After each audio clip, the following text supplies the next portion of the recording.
What's up, guys? How's it going?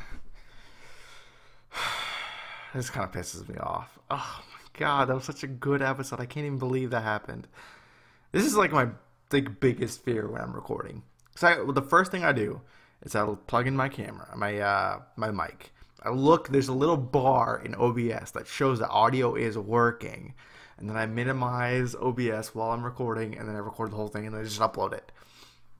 For some reason, this time there's no audio. I can't figure out why. It's plugged into my computer. It's not in my PS4 like it's happened in the past. This isn't loose. It's recording right now. I'm staring right at the freaking mic thing. I'm so sorry, guys, that you guys. That episode was so good, and I can't believe it happened. Anyways, I figured I should at least give you guys my thoughts as to what is happening, and so you guys don't have to scrub through my entire reaction. I'm going to leave the reaction up just because I feel like I went crazy enough near the end that seeing my first, go through of the episode is worth a little bit. Less so than it would normally be. But, yeah. So I'm just going to go over the main things I really noticed. So, Aizawa getting blasted right away by Dabi. I wonder what the implications of this are going to be, because I think Dabi's supposed to be the leader of this entire gang, ragtag group of villains that are showing up right now. He's leading the charge on it, so I don't even know how exactly powerful he is supposed to be, but yeah, it's crazy. I'm trying to think, maybe Dabi, he hit him in the face, right? What if he got his eyes, so he can't really cancel anything anymore, or temporarily can't until he gets healed? That's certainly something that crossed my mind as I was watching that. I mean, that's really all we saw for that, so we can't really have, him going around erasing all these abilities. Aizawa is probably the biggest, asset that the heroes have with them right now. He can do so much and cause so much trouble for everyone that, him being out, it's just, it makes everything out of control, kind of, pretty much. And then we also have this turtle dude, no, lizard dude. He's a lizard, which is interesting that he's actually I noticed right away he's dressed up like Stain. Every time they show him from far away, I kind of thought he was Stain for a second, and then I look again, I was like, oh wait, it's that lizard guy. It's just kind of cool because there's all those memes and stuff earlier about how Stain kind of looked like a Ninja Turtle, and now you got a lizard man. I don't know, it's reptilian theme. I have no idea, but he seems to share his ideals and stuff, and saying, "Oh, you guys aren't real heroes" and stuff like that. So that's cool. At the same time, we have a bunch of creepy people all over the place. There's that dude with the wrapped up, the mouth wide open. Him against Todoroki and Bakugo is going to be interesting, though the poison gas is still around, so I'm a little curious how they're going to get around that. Bakugo let go. Todoroki was just walking around without any kind of protection, which kind of is not intuitive to me, exactly how they're doing that, unless they're on the very edge of the forest and they're already all in the clear, but though I saw some of it in the background. I don't know. And then it looks like most of the others are in good hands. We've got Yorozi, not Yorozi. What was her name? Momo. She's making the gas mask for a whole bunch of them, so that's cool. At the same time, we kind of have a Class B that wants to rise up and show that we're also just as good, even though we're not in Class A, we're Class B. We're still we made it into this school. You can't really we're just as good as you guys. You guys just had that incident where you fought off a bunch of villains, worked together with All Might, and this is their chance to do something similar. So in that regard, it'll be interesting to see which of the students in that group are going to be prominent. We have Tetsutetsu, right? The steel dude, is the main guy that I can see. The Vine girl, or whatever her ability was, she's passed out. So hopefully we get some more prominent Class B people working in this situation as well. And then the last thing is pretty much, Kota coming face to face with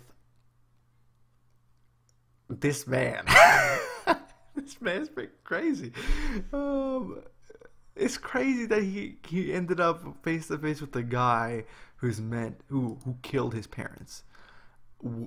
It's like, what are the odds? I mean, it's anime, but like, what are the odds? I want to see if ever. Okay, there's a part. I'm gonna open up the episode real quick. There was a part that showed his profile. On the TV screen when Kota was when he first saw his face, and he realized that was his parents' murderer. I want to see what his name is, because when I first saw him, you notice his hair.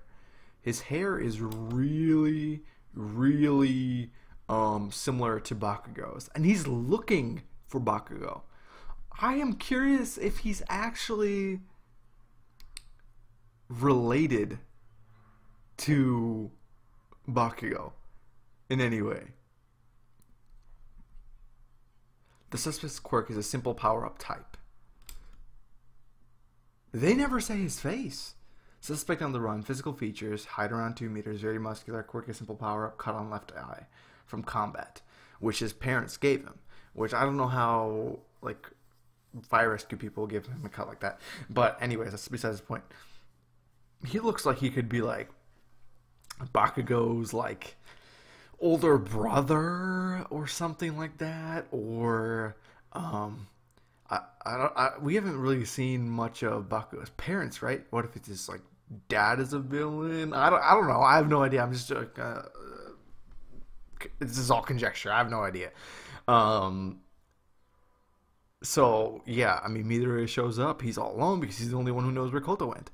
And this is basically the time to showcase exactly what it means to be a hero and why it's a good thing, and kind of turning Kota around to the idea that heroes are just as bad as villains.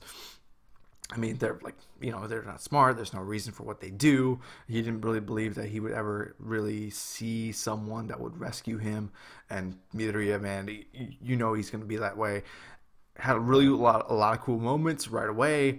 And he just, I think what just is so terrible about the situation is that he just ran into a dude who could match his quirk. So him becoming super muscular and strong, it's a strength versus strength power up type, combat. So him running into that type of villain just is unfortunate. I feel like Midoriya could have taken care of some of the other ones, or at least put up more of a fight initially. But he gets hit right away. He breaks his arm. It's not even him himself breaking his arm. He tries to punch him. It doesn't work. It goes 100%. Still doesn't work. Like, that is one thing. Like, sometimes you don't really get why people get hit by Midoriya's like punches, because he telegraphs them so much. And then there's other instances where he's like uses his abilities more creatively. And in this situation, the situation being what it is, obviously he didn't have too much time to think and work out tactics, so he just kind of went straight for it. Muscle like freaking went over his face, which makes no sense. It's freaking crazy. Probably came out of his neck or something. I don't know. And then we have the moment, right? He's going 100% with that broken arm, and every time he does this, it is so cringe. I have to like look at my own arm and be like, oh my god, I don't even understand what it feels like to punch with all of your strength while every bone in that body part is like in that arm is broken. He does that, and then he goes to like Kota unlocks his quirk, and then he like kind of sprays him a little bit, and he's like, yo dude, stop, kind of, and then you get the 1 million. 1 million. How is that? Like Midori is like, oh yeah, I hit him at 100%. That's like about how hard All Might would hit him with. which is probably not accurate, because maybe like All Might at this point of what he's doing, because he's so like decreased in power. You know, like no, what do you say? You hit him like 300 times or something, and in his prime, it would just probably take him like 2-3 hits. So if you like kind of think about the power scaling there, 1,000,000%, that's like stronger than All Might at his peak. But the quirk does get stronger with each successor, but that I didn't like this is reminding me of Kaioken all over again. Like it's just like you shout the number and it just gets so much stronger. Now, what are the repercussions of using something like this? You know, you already have like you already have broken bones, and you put out like 1,000%, like 1,000 times your 100% power. That's like I don't even know. And I'm not a huge fan of the naming that they went with the Delaware Detroit Smash. I don't know where Delaware comes from and why they're just picking like D starting words here. But that was an amazing moment. That was just, I had my, I couldn't even speak. That's how crazy that part was. It's like, I do insist that you should watch that part of the reaction if you watch any part of the reaction, because I am in shock. Like, straight up. So yeah, it'll be fun to see what happens from this point forward. But it looks like he's a down and out. So if he is related to Bakugo in some way, I feel like he won't be. He's not down and out. Like he has to get up and meet Bakugo at some point, or maybe it's in a future episode. I don't know. But yeah, we leave off there, and it's it's crazy. It's awesome. So yeah, that's gonna do it. Yeah, I apologize again for the video. Maybe I should just leave up the reaction. Just keep watching if it's working. Now I'm gonna, after I end this recording, I'm gonna have to see if it actually went through, because I don't want to record this whole thing again. It's pretty long for a review type thing. It's half the episode. So yeah, it's gonna do it. Yeah, hopefully you guys enjoyed this little thoughts thing. So yeah, I'll see you guys next time. Bye.